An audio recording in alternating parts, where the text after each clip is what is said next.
Hey everyone, I'm Jessica Martinez. Let me tell you a bit about my life. I'm a 32-year-old nurse, and I used to love my job. Well, I did. More on that later. I've been married to my amazing husband, Michael, for 5 years now. We have this cute little house in the suburbs. Nothing extravagant, but it's ours. Michael and I have always been close to his family, especially his mom, Evelyn. From day one, she treated me like a daughter, always inviting us over for Sunday dinners, checking in regularly, just being there. Life was great. I was excelling at work, on track for a big promotion at the hospital, and Michael's job was steady. We were even talking about starting a family. Everything seemed perfect. And then, everything changed. It was a Tuesday, and I had just finished a long shift. I was looking forward to a quiet evening with Michael when his phone rang. It was Evelyn, and she was hysterical. "Michael, honey, it's bad news. The doctor says I'm sick, really sick." I saw the color drain from Michael's face as he listened. When he hung up, he turned to me with tears in his eyes. "Jess, Mom's got some rare disease. The doctors don't know how long she has. She's going to need constant care." My heart sank. Evelyn, who had always been so full of life, was now gravely ill. Without thinking, I blurted out, "I'll take care of her. I'll quit my job. We can move her in with us." Michael was stunned. "Are you sure? That's a huge sacrifice." "Jess." I nodded. "She's family. We take care of family." So that's what we did. I gave my notice at the hospital, saying goodbye to my promotion, and within a week, we moved Evelyn into our home. We converted the home office into a bedroom for her, and suddenly, my life became all about her care. At first, it was chaos. Administering medications, helping her to the bathroom, trying to keep the house running. I was exhausted, but I kept telling myself it was worth it. This was what family did for each other. But then little things started to feel off. One morning, I heard Evelyn in the kitchen, rummaging through the fridge. When I walked in, she quickly sat down, looking frail and pale. "Oh, Jessica dear, I was just so thirsty. I didn't want to bother you," she said, but just seconds earlier, I could have sworn I saw her lifting the heavy milk jug without any trouble. Another time, I caught her laughing loudly while watching her soap operas. But the moment she noticed me, she muted the TV and put on her usual pained expression. At first, I brushed it off. This was Evelyn, kind, loving Evelyn. Why would she fake an illness? But as the days turned into weeks, my doubts grew. I couldn't shake the feeling that something wasn't adding up. One morning, I walked into the kitchen to find Evelyn, of all things, doing jumping jacks. "Evelyn, what are you doing?" I asked, shocked. She froze mid-jump, then clutched her chest dramatically. "Oh, Jessica, I was just trying to get my blood flowing. The doctor said light exercise might help." I raised an eyebrow. "Jumping jacks are light exercise?" She coughed weakly. "I may have overdone it. Could you help me back to bed?" I bit my tongue and helped her, but my mind was racing. This wasn't the first time I'd caught her doing something that didn't fit with her illness. Just yesterday, I heard her belting out Sweet Caroline in the shower, only for her to emerge a few minutes later, wheezing and leaning heavily on her walker. That evening, I called my best friend, Rachel. "Rach, I think I'm losing my mind. Evelyn's sick, but then she's not. I don't know what to believe anymore." "Jess, honey, you're not crazy. Something fishy is definitely going on. Why don't you set up some hidden cameras and catch her in the act?" I sighed. "I can't do that. It feels wrong, like I'm invading her privacy." "Well, you gotta do something. This is eating you up." Rachel was right. The stress was getting to me. Michael and I were arguing more, mostly about money. I had quit my job to care for Evelyn, and our savings were running out fast. "Michael, we need to talk about your mom," I said one night after dinner. He rubbed his temples, clearly frustrated. "What now, Jess? You promised you'd stop with the conspiracy theories." "They're not theories, Michael. I know what I've seen. Your mom is." "Enough." He slammed his hand on the table. "My mother is sick. Why can't you just accept that and take care of her like you promised?" Tears stung my eyes as I stormed off. How could he not see what was happening? The next day, I was folding laundry when I overheard Evelyn on the phone in her room. "Oh, Patty, you should see Jessica running around like a maid. She's at my beck and call. The plan is working perfectly." I froze, my heart pounding. "Plan? What plan?" Yes, yes, I know. Don't worry, sister. Soon enough, I'll prove to Michael that she's not good enough for him. He'll see that no one can care for him like his mother. I dropped the laundry basket, my mind racing. This whole thing had been a setup. She was trying to destroy my marriage. I needed proof, concrete evidence. That's when I remembered my old colleague, Dr. Anderson. He owed me a favor after I covered his shifts last Christmas.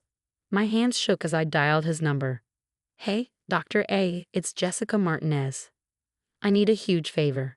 Can you look into some medical records for me? It's for my mother-in-law. Jessica, this sounds serious. What's going on? I took a deep breath and told him everything. The inconsistent symptoms, the phone call I'd overheard, and my suspicions. Jess, what you're suggesting is a serious accusation. Are you sure?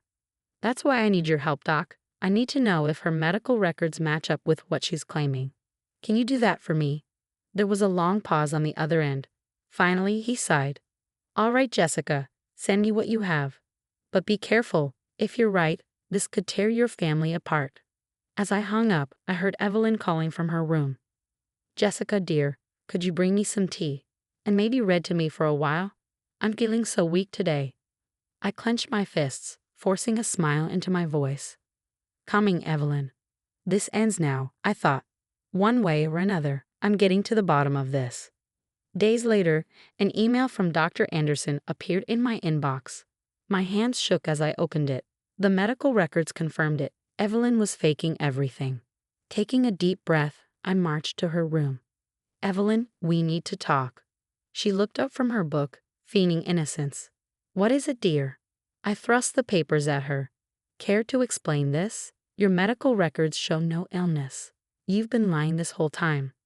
Her face crumpled for a second, then hardened. So you've been snooping, have you? I always knew you were trouble. Me? You've been faking an illness for months. Why, Evelyn? She stood up, her frail act vanishing. Why? Because you're not good enough for my Michael. I had to prove it. Prove what? That I'd sacrifice everything to care for you. No, that you fail. That you'd crack under the pressure and leave him. But you just wouldn't give up, would you? I was stunned. You did all this to break us up. My son deserves better than a nurse who can barely keep up with his family's standards. Standards? You mean lying and manipulation? Just then, Michael walked in. What's going on here? He asked, confused. Evelyn immediately switched back to her sick voice. Oh, Michael, Jessica is being so cruel to me. I turned to him, my voice shaking. Michael, your mother's been faking her illness. I have proof. He looked between us, torn. Mom, is this true? Evelyn's facade cracked. I did it for you, sweetie, to show you she's not right for our family. Michael's face paled. You've been lying this whole time. I handed him the medical records. See for yourself. As he read through them, Evelyn tried to backpedal. It was just a little test, darling, to make sure she was worthy of you. Michael's voice was low and dangerous. A test? You made Jessica quit her job. We've been struggling financially. Offer a test. Now, Michael, let's not overreact. Overreact. I cut in. You've been torturing us for months.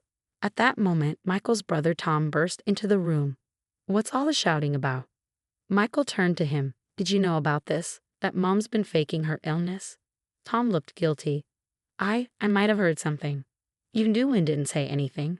I asked, disbelief flooding me. Tom held up his hands defensively. Hey, Mom said it was for the good of the family. Michael exploded. The good of the family? Look at what it's done to us. As the argument escalated between Michael and Tom, Evelyn stood there, looking defeated. I felt the weight of it all crashing down on me. This was too much. I can't be here right now, I mumbled, heading for the door. Michael reached out. Jess, wait. But I was already gone, grabbing my keys and rushing out to my car. As I drove away, I saw Michael in the rearview mirror, standing in the driveway, looking lost and broken. I ended up at a small motel on the edge of town. The room was dingy, with a lumpy bed, but it was quiet, something I desperately needed. My phone buzzed with messages.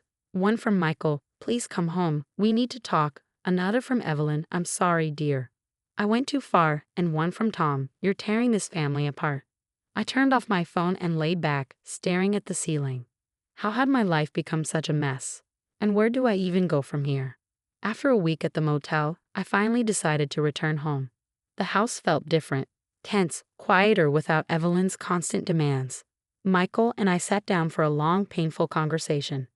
I've applied for a job at Mercy General in the city, I told him. I need to get back to nursing, to helping people who actually need it. Michael nodded, looking worn out. I understand. I've started seeing a therapist to deal with everything Mom did. We agreed to give our marriage another chance, but it wasn't easy. The trust between us had been shattered, not just because of Evelyn's lies, but because we had both let our relationship fall apart. Rebuilding was going to take time, patience, and a lot of work. A month later, I got the job at Mercy General. Slipping back into my scrubs felt like reclaiming a piece of myself that had been missing. I was helping people again, making a real difference. One evening, as I was leaving the hospital, I ran into Evelyn in the parking lot. Jessica, please, can we talk? I shook my head. There's nothing left to say, Evelyn. She looked desperate. I'm truly sorry. I never meant for things to go this far. But you did let it go that far. You were willing to destroy your son's marriage and my career for your own selfish reasons. I can't forgive that. As I drove away, I saw her slumped figure in my rear-view mirror. I felt a twinge of pity, but I knew I'd made the right decision. At home, Michael and I began talking about moving. We both wanted a fresh start, away from the shadow of Evelyn's betrayal. We found a charming little house closer to the city, near my new job. While packing up our old place, Michael's phone rang.